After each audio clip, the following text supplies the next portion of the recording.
గౌరవ అధ్యక్షుల వారికి, గౌరవ ముఖ్యమంత్రి గారికి, ఈ సభలో సభ్యులందరికీ ముందుగా నా హృదయపూర్వక నమస్కారాలు మరియు 77వ గణతంత్ర దినోత్సవ శుభాకాంక్షలు. ఈ సభలో ప్రతిపక్ష నాయకురాలుగా మాట్లాడడం నా హక్కు మాత్రమే కాదు, అది నా బాధ్యత. కొంతమంది అనుకుంటారు ప్రతిపక్షం అంటే ప్రభుత్వానికి శత్రువు అని. కాదు అధ్యక్ష, ప్రభుత్వం నిద్రపోతే మేల్కొల్పేది ప్రతిపక్షం, ప్రభుత్వం తప్పుదారి పడితే హెచ్చరించేది ప్రతిపక్షం.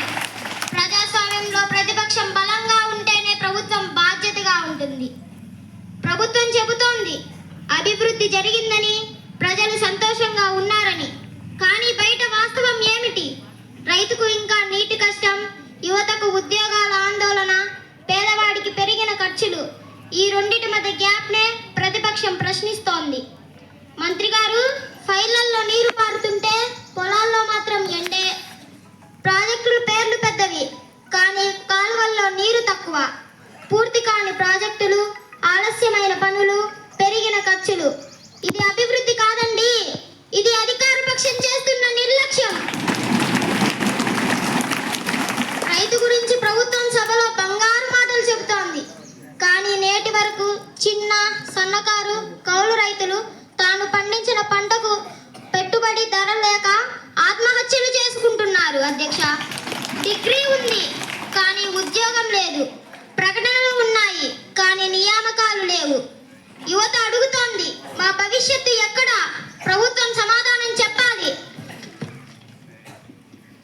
మహిళా సాధికారత గురించి ప్రభుత్వం పెద్ద పెద్ద మాటలు చెబుతోంది, కానీ మహిళల భద్రతపై భయం, న్యాయం, ఆలస్యం. ఇవి నిజాలు కాదా? మహిళకు భరోసా స్లోగన్లలో కాదు, న్యాయంలో ఉండాలి. అధ్యక్ష, ప్రభుత్వం పని చేస్తుందా లేదా ప్రచారం చేస్తుందా అనేది ప్రజలకే సందేహం. బోర్డులు ఎక్కువ, ఫలితాలు తక్కువ.